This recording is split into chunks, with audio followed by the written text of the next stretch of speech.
They said we could not do it. They said it wasn't possible. But we did it. We created a free radio station to bring the people together and spread an alternative message from the mainstream. They tried to silence us. They tried to hack us. But we carried on. You cannot silence the truth.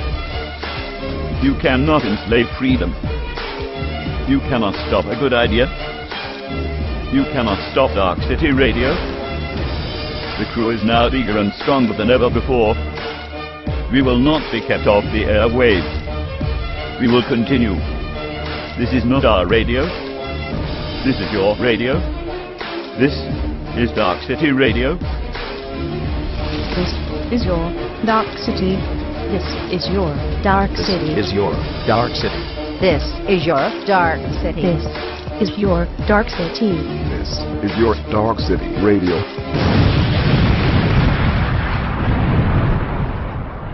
First of all your solicitors of Manchester, a lady called Tracy Given.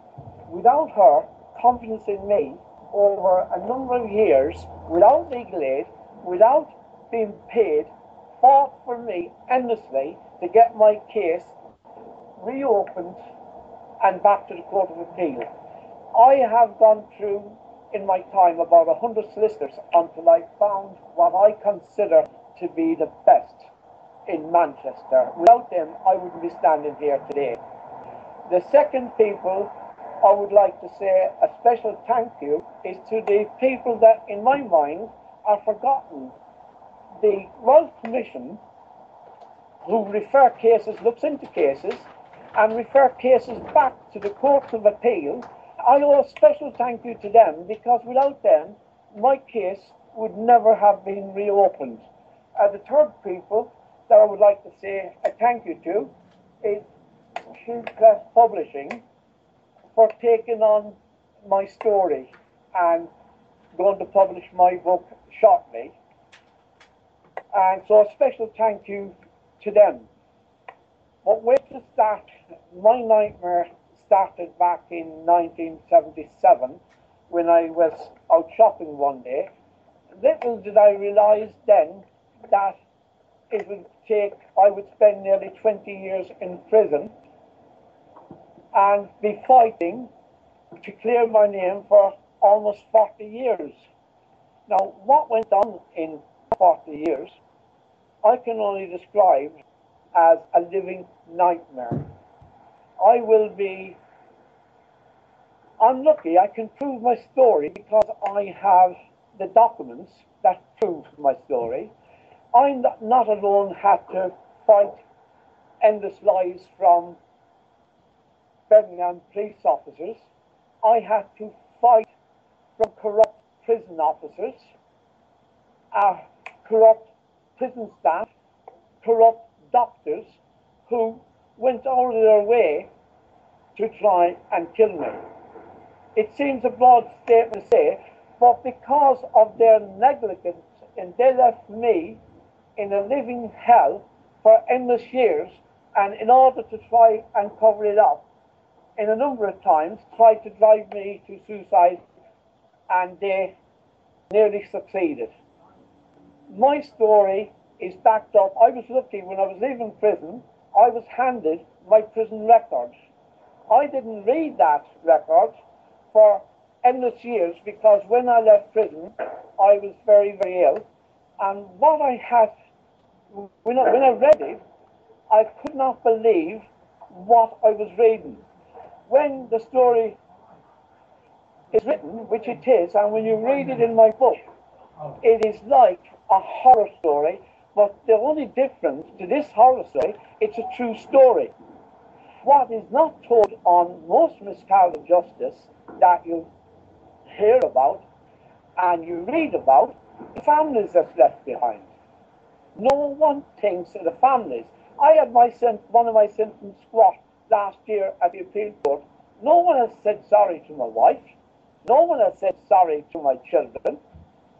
Do you think that is justice? I suffered, but they suffered more. Surely the state must say enough is enough. Now, I'm back before the court again in a few months on a case that I've been fighting for 40 years. But what is annoying for me is nothing has changed. The evidence has been the same from 1977 to 2014, but it's taken them years to open their eyes. The corruption doesn't just go on in the police stations, it goes on in the newspapers. Because without the newspapers, there would be no corruption. Because the newspapers are as guilty as the corrupt police. Because the police cannot operate without the newspapers. So what the police do, as in the facts of the West Midlands police, they feed information, false information to the press. The press can't be bothered to get off their backside and check it out to see if it's correct. So they'll print their endless lies, and then it causes disaster. It just has to stop. I am lucky, when I say lucky, I'm lucky to be here today fighting, because I wouldn't stop when I was in prison. I was on endless rooftop protests, endless hunger strikes, which took a great toll on my health. But why in this country today does people have to go on rooftops, have to protest on hunger strikes, have to protest? Everywhere you look in the country, people are protesting. This is supposed to be 2014, and still they haven't learned any lessons. The most corrupt people, they don't know the meaning of justice, is the people at the Court of Appeal. I've been to the appeal so many times over the last couple of years, I think 6. I lost 5 of them, and nothing has changed. I won the last one. Why couldn't I have won it at the start when the evidence is exactly the same? It's just too horrific to put in words. So therefore, I put my papers and my proof in my story. And when you read my story, I would not be speaking to you if I could not prove every word. I have documents, prison documents, that prove everything I say. Can you imagine my nightmare, having been sent to prison in 1978, coming back, screaming all these years in prison, coming back out in 84, being arrested and framed again by the same police, and I'm put back to prison again for another 10 years, and I am trying to face up in prison, come back screaming that I'm innocent again. Can you imagine what nightmare that must have been? People would look and say, oh, he's crazy.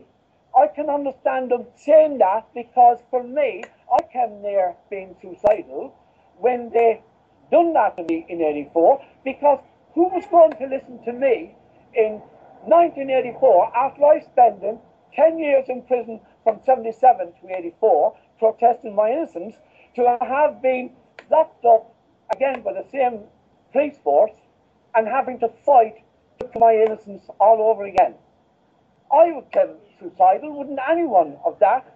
And then to be handed, when leaving prison years later, to be handed a file to discover what they had planned to do to me. I will show you the documents later on when I'm explaining my story, and you can judge it for yourself and see just how evil the system is.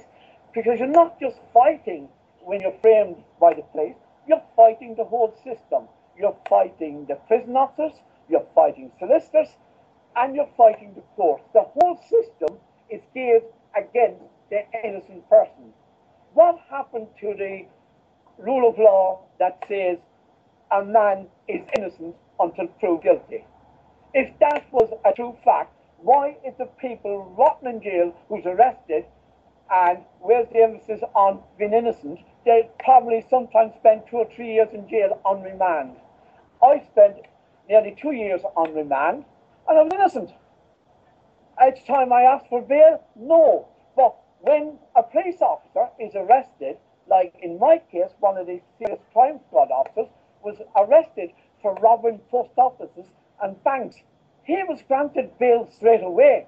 I didn't hear any cries of objections from the Crown prosecution like they did in my case. So it is definitely 2 sets of laws. one for them and one for us.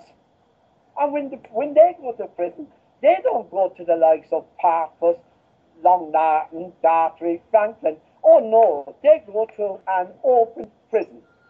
The last time I went to the Appeal Court, if this happened in Ireland, everyone in the country would be laughing. I went up to the Appeal Court and the people who were robbed came in, and the judge asked them, was the man who robbed you in court? Each of the people that was robbed said, no, we've been saying for years, that is not the man that robbed us.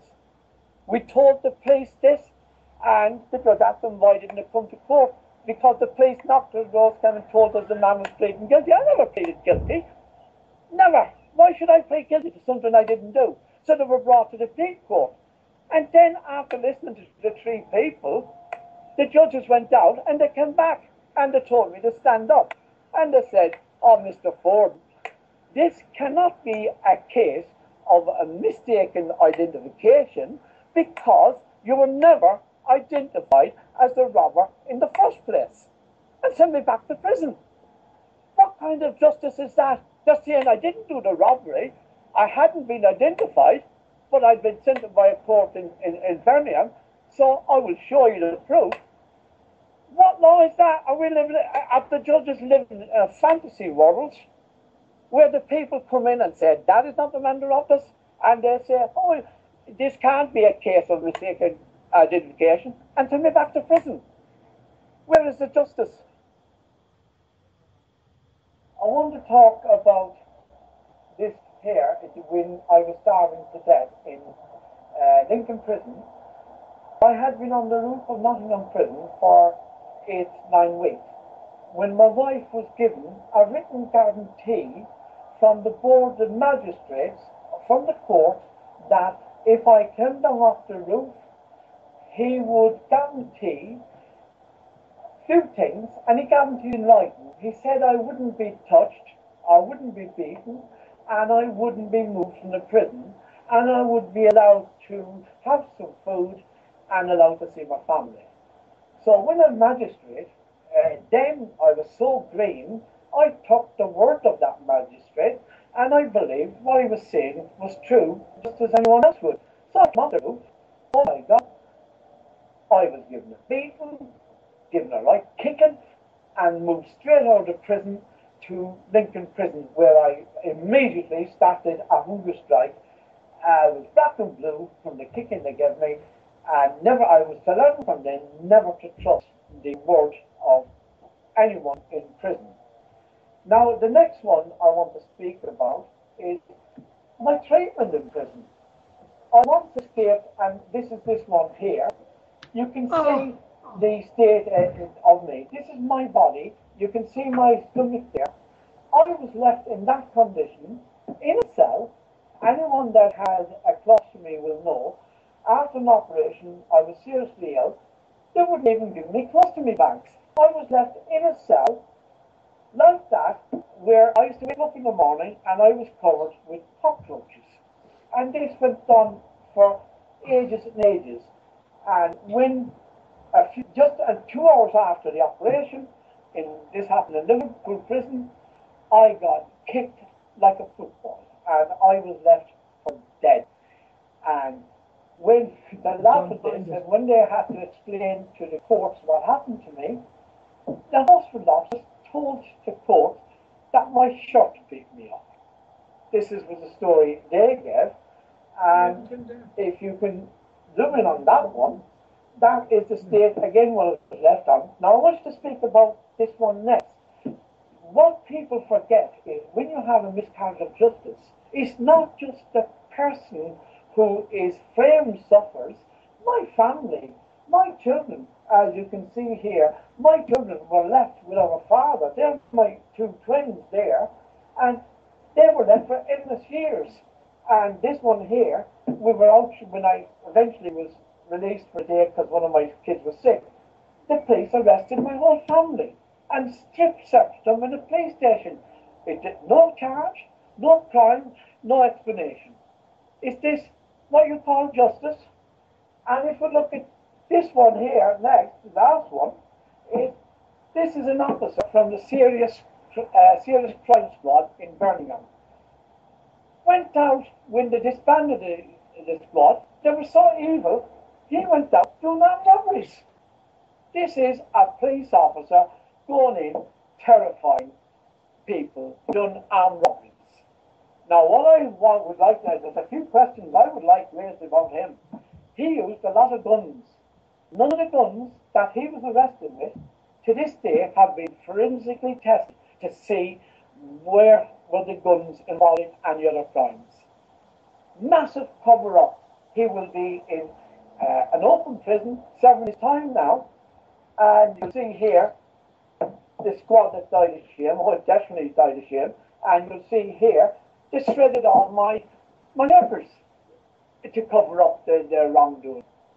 And it's just endless. When you trust a magistrate, who you think is taking note to serve the law, and then just rips it up. But we still, I'll show you the paper. If you can't trust a magistrate, who can you trust? Well, as I said before, the whole system is rotten, and there's the proof he gave there in writing in front of the press, guaranteed that I wouldn't be touched. Oh, I was touched all right.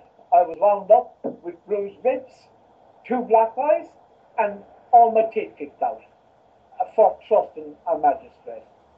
And then when I tried to have the police officers charge and the prison officers, I took out private summons in Gartree prison, signed by a visiting magistrate, and I was sent on the runabout. And every court I send them to, the summons to have it issued to the police officers, or you have to do it at this court. So they'd send me to another court. And then when I went to that court, oh, you have to do this from Liverpool. Or you can't do this, you have to send this to Birmingham. Send it to Birmingham. This went on for nearly 3 years, which I will show you the letters in a moment. But what I would like to get across is, nothing has changed in all the years this has gone on. The evidence is exactly the same. I have no fear of hell, because my hell was in the British prison service. When I was in prison, that was a living hell. I didn't think I would survive. I had to fight. I had to fight for freedom. I had to fight to be heard. And in order to be treated, be left in that condition, I had to take a prison officer hostage in order to force him to treat me. And in order to get my treatment, I was given an initial sentence of 6 years in prison. Now, I had a choice of either committing suicide or forcing them to treat me. I took the road to force them to treat me, but why should I have took that road? Why couldn't they have treated me? They knew I was ill, which you can read from the very, very start. They knew I was ill. So they set out without any doubt whatsoever to kill me. And I will show you the letters, because it was a conspiracy. The Home Office knew, the prison doctors knew, and I've got the file to prove. And every time a surgeon went to treat me, he was threatened by the prison department. And I will show you in a few minutes the letters in writing, which they cannot deny. So it's conspiracy to murder. I was lucky to leave prison alive. Very, very lucky. So someone up there must have been watching me. So it just goes on, endless lies, and nothing has changed. It's wait and see what happens when I'm before the court. And what is annoying for me more than anything else, I won the 1986 case. No police officer has been arrested. No one has been charged.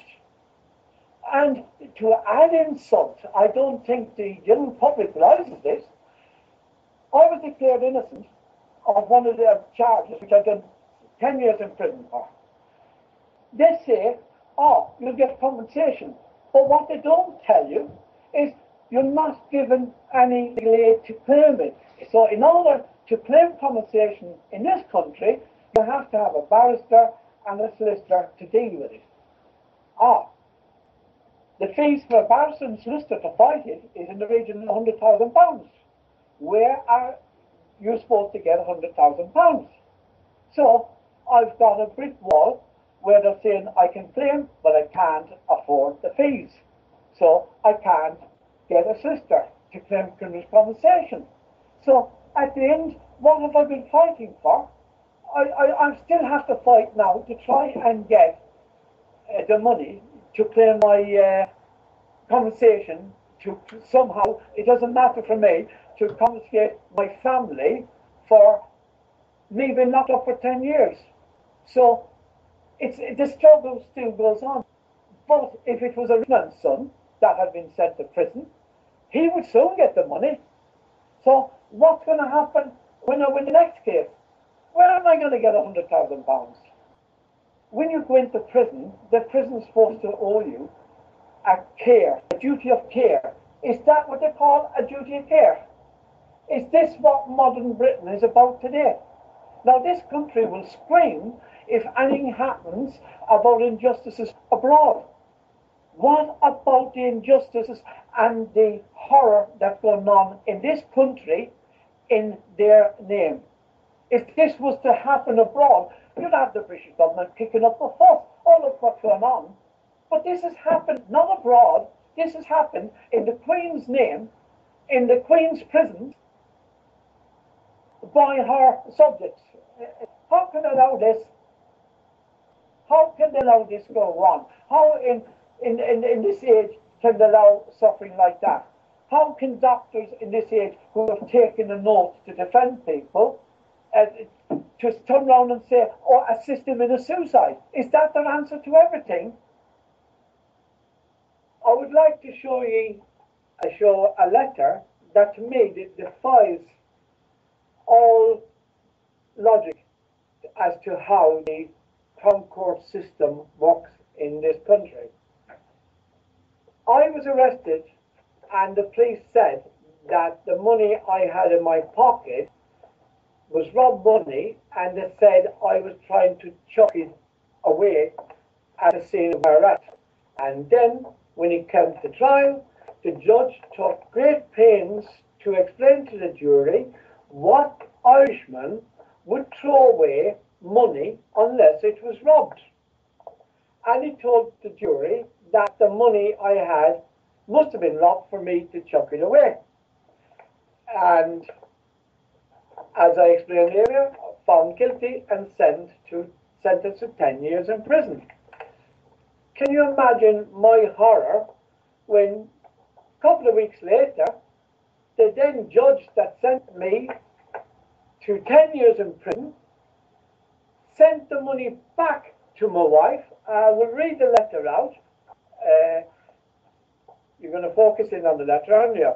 This is from the Crown Court, the Victoria Law Courts in Birmingham, and it's dated the 4th of June 1985, 4 weeks after my sentence.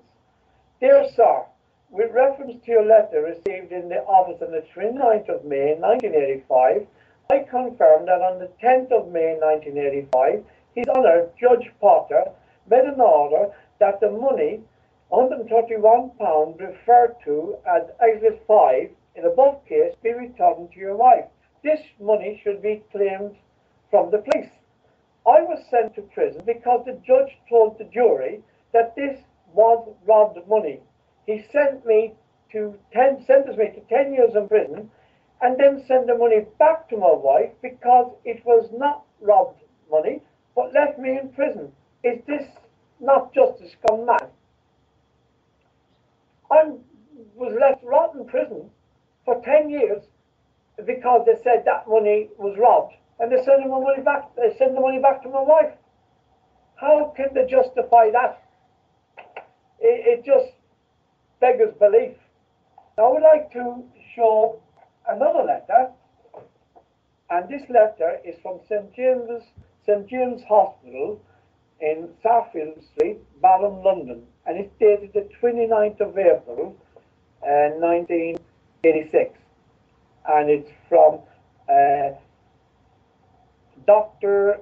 Samari, I can't pronounce the name, but I'll read the letter. Thank you for asking Mr. Kirkham to see this unfortunate man in the rectal clinic. For one reason or another, he did not attend for his appointment. One of this man's biggest problems is that he is being assessed probably at different hospitals by different eminent surgeons and not attended any one place long enough for them to come to grips with his problem. It would be advisable for him to stay put long enough for this matter to be sorted out. To this end, if he is going to stay in Wandsworth Prison for any length of time, please make another appointment for him to be seen by us if it is convenient for the prison service. Yours sincerely, it came from R. Talbot. He was a senior surgeon at St. James's Hospital. Now, when I explained in my story, every time that I was due to see a surgeon or a specialist with regards to my illness, I was moved from prison to prison. They put me in so it looked good on paper, and within a day of being referred to a surgeon to see him, I was transferred out of that prison, so I would never get to see a specialist. And this went on year after year after year. And it then ended up with them threatening doctors when I was coming clear to being seen by another doctor. He was threatened again. I have endless letters by where's my file?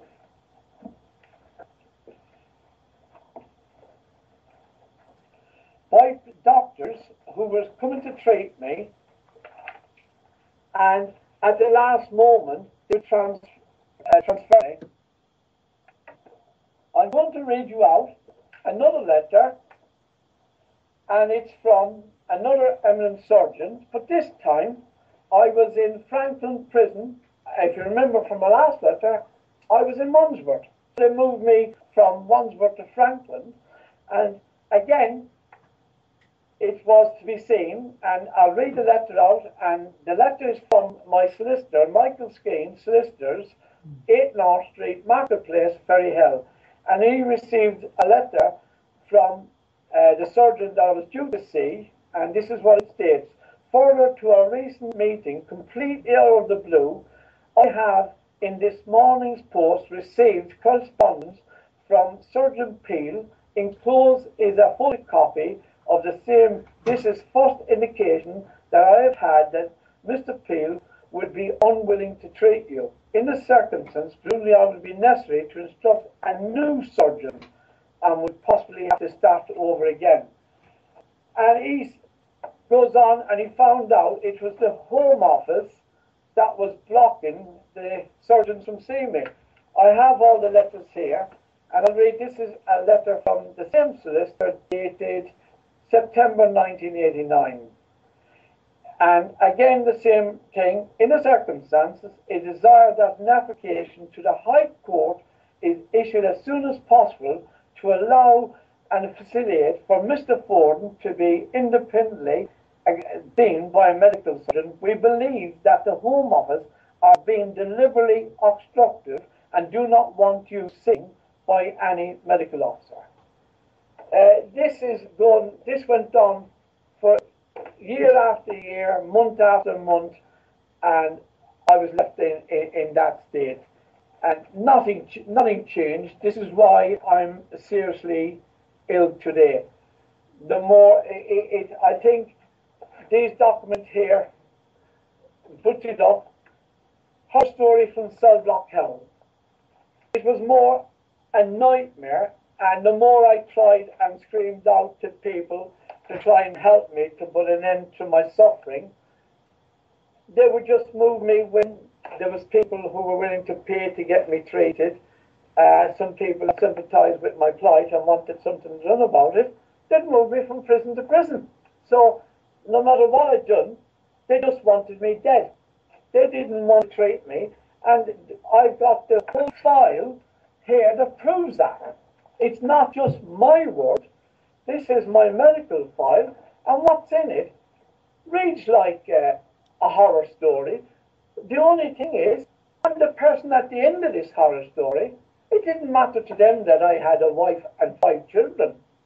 And they were suffering. They were feeling my pain. I was crying out to be treated. I'd done nothing wrong.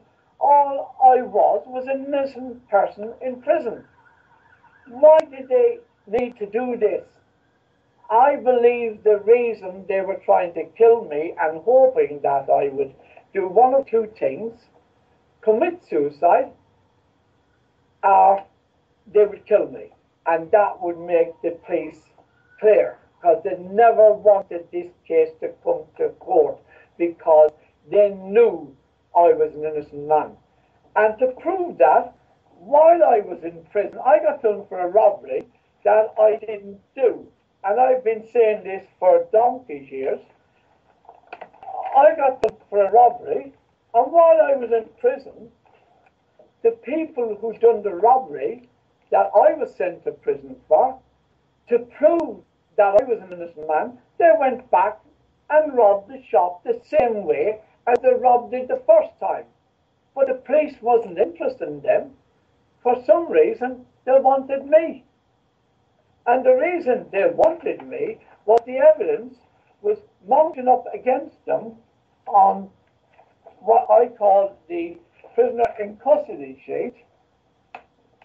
When a person goes into prison, you have a prisoner in custody sheet. Now, the prisoner in custody sheet details everything from your time of arrest and so on. But in my case, I was arrested at 2 o'clock. They had changed the time of arrest to fit in with their scenario to 3 o'clock. But because it said 3 o'clock I was arrested in the prisoner in custody sheet, they had to change the prisoner in custody sheet. What I seen happen in the court was like a comedy. When they realised that the prisoner in custody sheet the producing court had the right time, 2 officers, without one telling the other, ran over to the court and went away to fake 2 prisoner custody sheets. I have the 2 fake sheets here, and it's quite clear that they're fakes. Just to make it easy, if you look there, you can see the writing. This is what Officer A brought in, and this is what Officer B brought in. You can see the same copy, no writing. These are fake, and as you will read in my story, I call it spot the difference, because I will leave it up to the reader to judge it for themselves and see just how corrupt the system is. It is just wicked beyond belief, and they just keep getting away with it, and it's just never ending. My fight has gone on, and it is a horror story. I have to come back to this. They knew I was innocent from the very, very start, and they tried to come up in every possible way. The lies didn't just come from the place. They hid.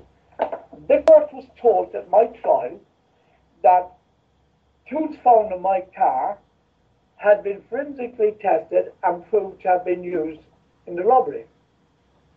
And one of the police officers stood in court and said that the crowbar in my car was used in the robbery.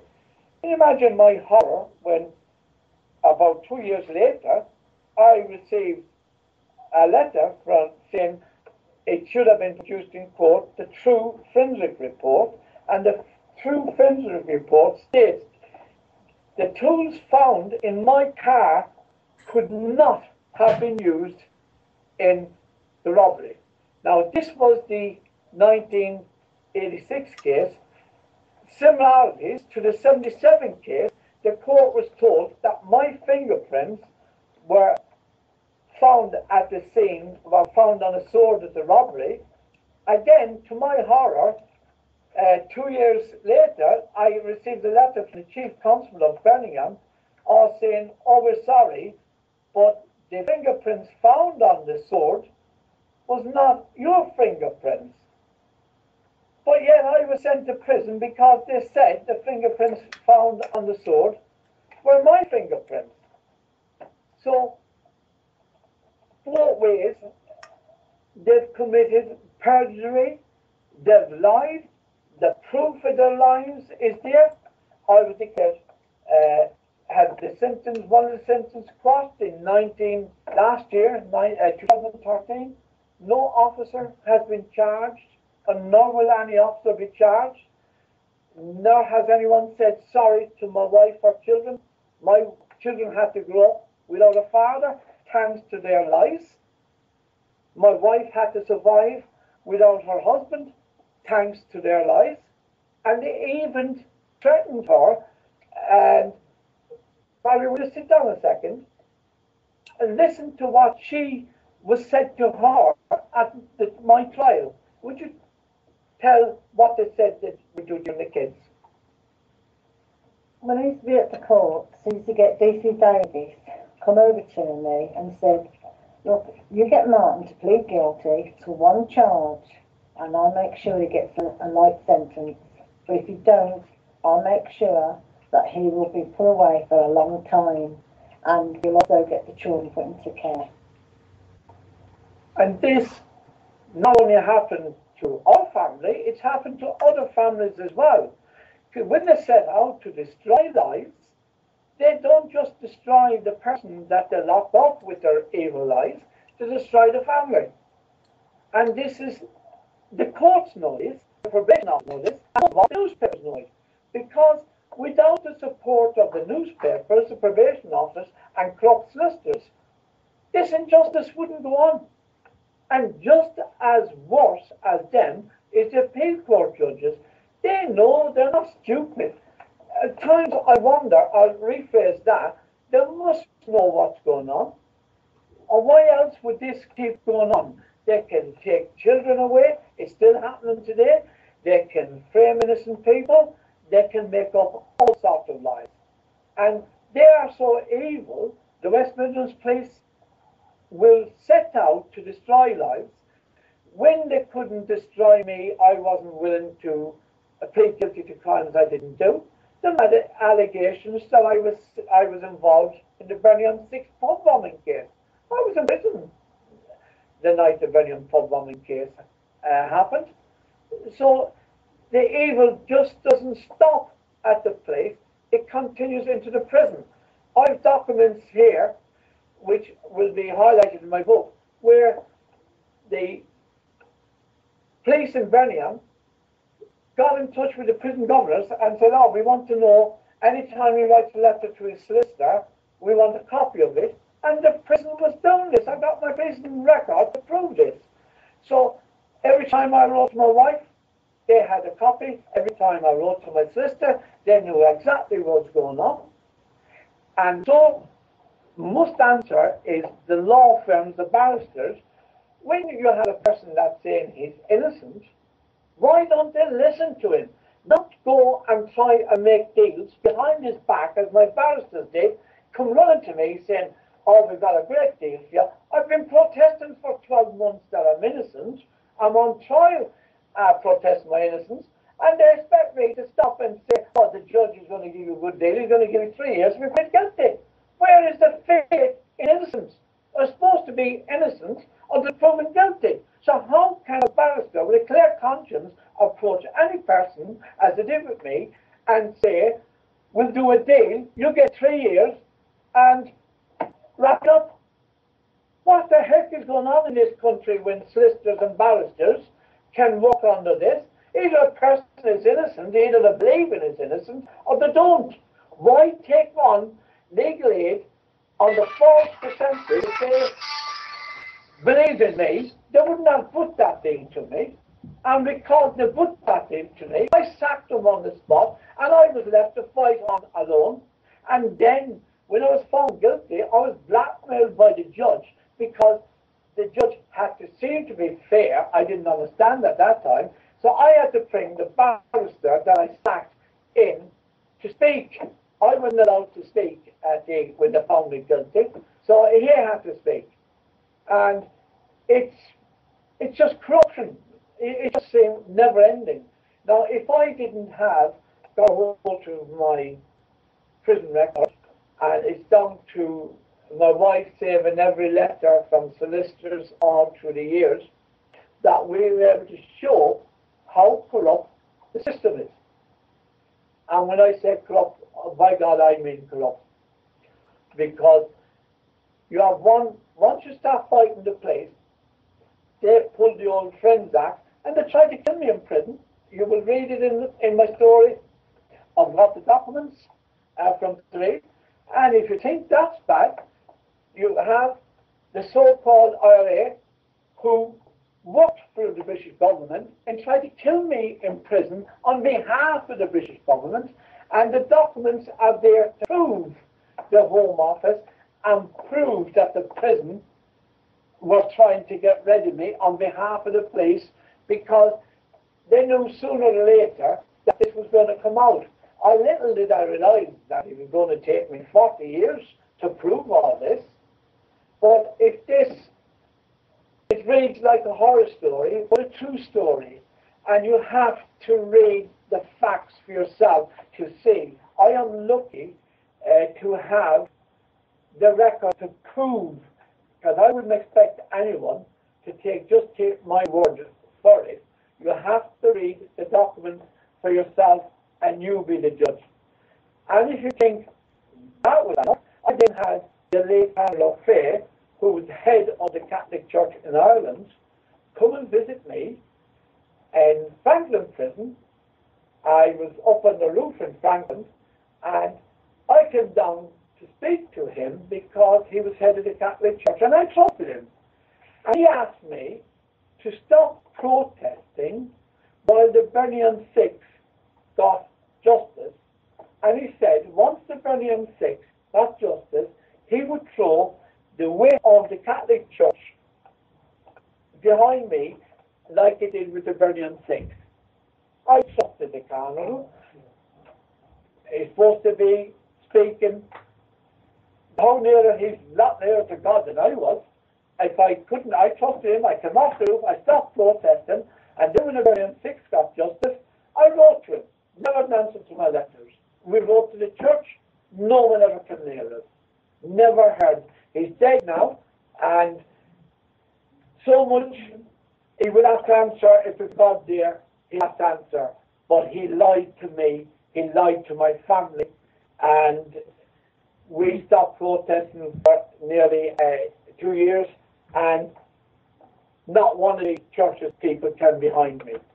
So my struggle has been, down through that, has been called the forgotten man, because I was forgotten. Those who I helped in prison forgot me. Those who got out of prison forgot me. Those people I helped write endless letters in prison forgot me. The MPs forgot me. Everyone forgot me. And everyone thought that I would have been dead or faded away. It's the anger inside me that kept me alive. They knew how seriously ill I was. I'm still ill. I'm still fighting. And I have to fight now to try and win compensation from a family before I die. And I feel it is an insult to any innocent person to say that you have to find £100,000 to pay him compensation. Where the heck are we going to get £100,000? So, what have we been fighting for? Are they going to say the same when I come up in I'm up next in a few months for the 77 case? Are they going to say, what will they say? So far, they haven't said sorry to my wife, they haven't talked to my children, so it's going to be the same scenario again. So I'm going to print, just to show in my story, the facts. And the facts are written on Home Office paper, and they cannot deny it. And if they want to deny it, take me to court, and I will challenge them in the court. But they won't, because it's a big system. They can throw millions away but they are just corrupt. Look what went on in the House of Parliament. The corruption is so deep, it's never ending.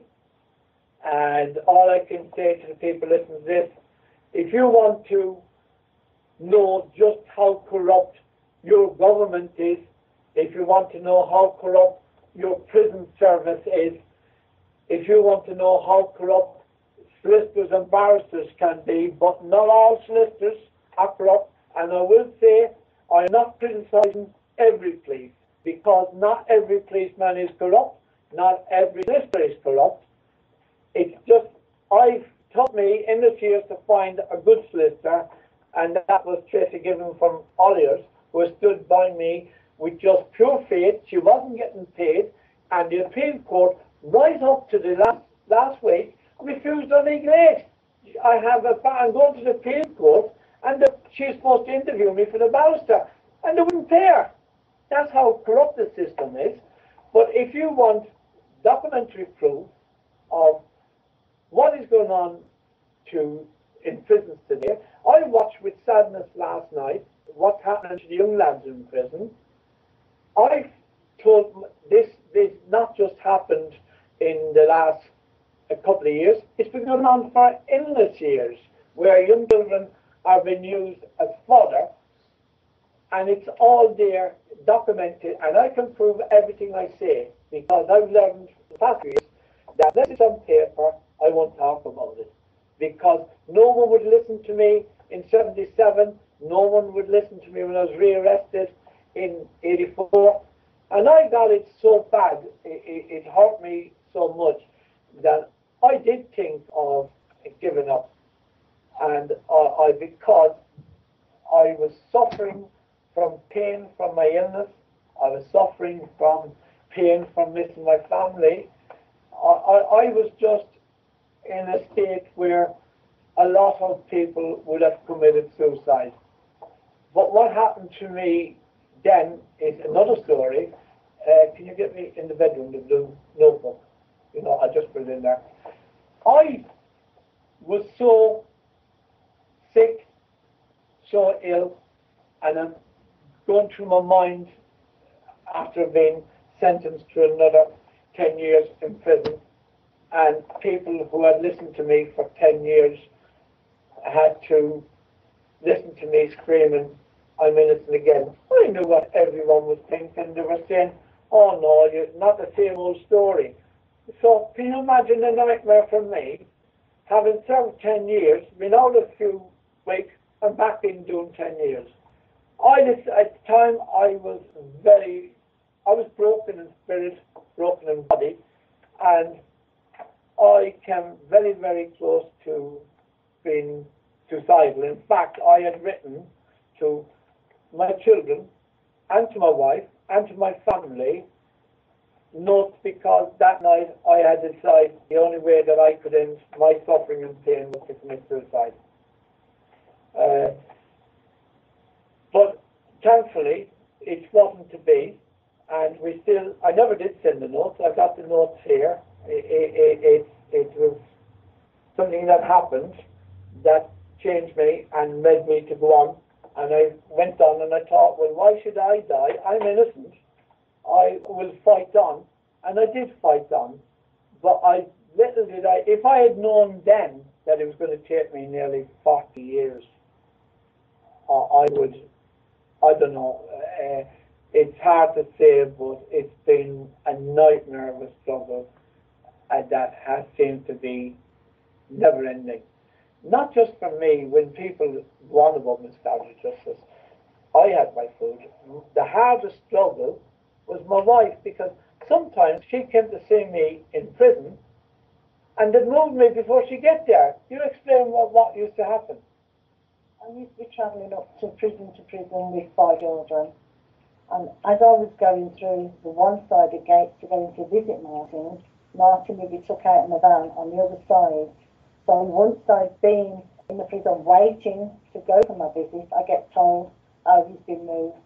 They won't tell me where he's been moved to, so I have to then wait for another letter to let me know where he is before I could go with the children to see their dad. And this used to happen how often? It used to happen quite a lot. Quite a lot of times it happened to us. I think they really tried to just break us. And then when we arranged to find out what prison I'd be in, we go through all that system again. And to find that she found out where it was, she'd apply to come and visit me. And they do the same trick again. This was done to break me. It wasn't bad enough that they broke my body by ill-treating me.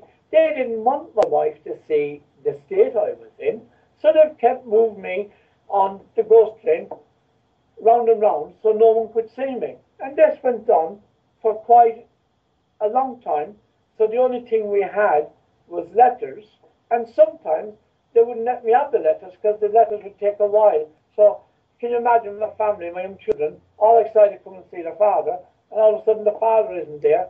So then they have to go home, wait another couple of weeks, go to another prison, and get to see me. I was gone. They moved me from prison to prison.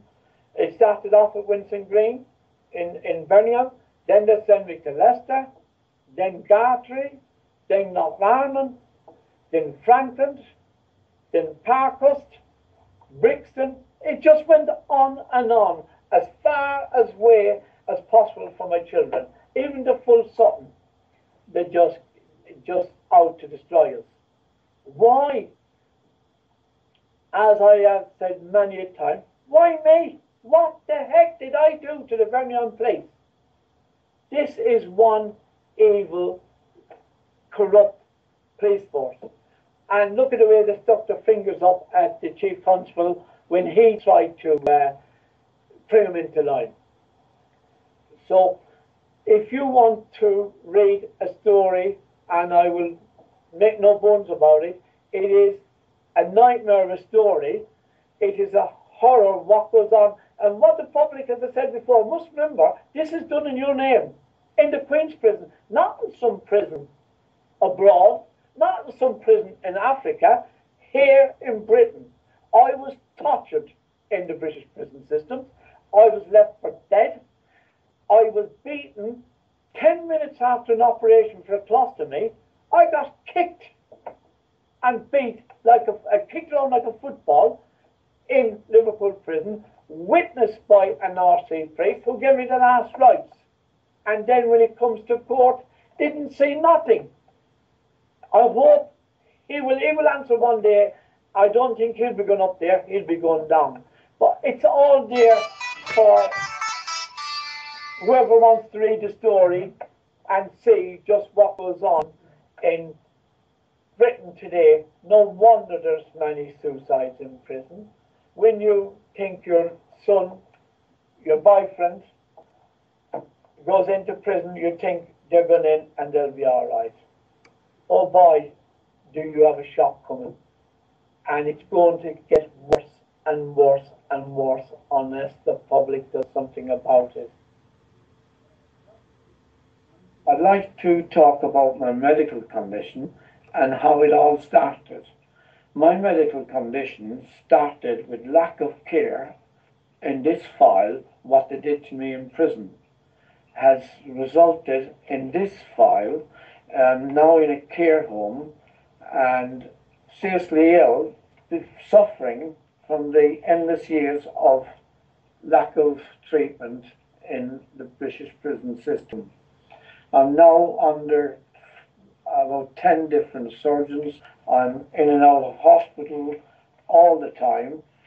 And my biggest problem at the moment is because of the lack of treatment, my body is breaking down. I have trouble with my water works, my back passage, my legs, just slowly breaking down from my British nightmare in prison. If they had treated me, I wouldn't be in a care home today. But sadly, that is what happened. And the reality of it is now, I'm going to be needing treatment for the rest of my life, depending how long that is going to be. What is killing me now is I developed diabetes as well, and it's just, I'm on the way out. What has given me a blow when I thought, after winning my case at the Court of Appeal and proven to be an innocent man, I get a kick in the backside because they now say I must pay £100,000 to claim compensation because they won't give me legal aid. Now this has made me more iller. Where am I going to find £100,000? This is, I've suffered one injustice and now they've given me a greater one. I was hoping, I fought for 40 years to win my case so I could get compensation for my family's sake. Now they're saying the possibility of me going to my grave, not even getting a word of sorry from my family, and a kick in the ass saying I can't have legal aid to claim compensation. Where is the justice in this country? They're hounding me into the grave. I now have the excess worry of trying to get justice for the endless years in prison. And it just seems to me a waste of time. What's the point in fighting when they just knock you back at every blow? And it's just soul destroying. They've destroyed my health. Now they're out to destroy my soul. And it's this justice. It's just a nightmare pattern all over again. And I don't know if I can win this one, but I will try. Thank you. They said we could not do it. They said it wasn't possible. But we did it. We created a free radio station to bring the people together and spread an alternative message from the mainstream. They tried to silence us. They tried to hack us. But we carried on. You cannot silence the truth. You cannot enslave freedom. You cannot stop a good idea. You cannot stop Dark City Radio. The crew is now bigger and stronger than ever before. We will not be kept off the airwaves. We will continue. This is not our radio. This is your radio. This is Dark City Radio. This is your Dark City. This is your Dark City. Is your Dark City. This is your Dark City. This is your Dark City. This is your Dark City Radio.